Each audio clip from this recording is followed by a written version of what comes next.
To use the contrast tool to add depth and detail to your photos on Samsung Galaxy S25 Ultra, open Gallery app and then open a photo you want to edit. Tap edit icon or pencil icon at the bottom of the screen. Tap tone icon.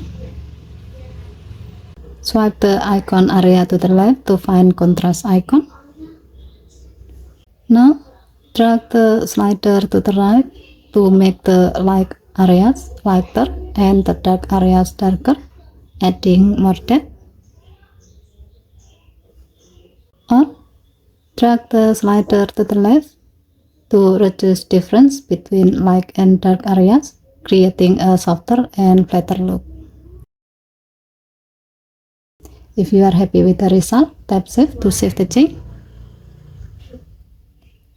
Given to the function, the contrast tool is perfect for giving your photo a stronger visual impact or softening it for more subtle mood. Just a simple slide and your phone will change the whole vibe of your shot.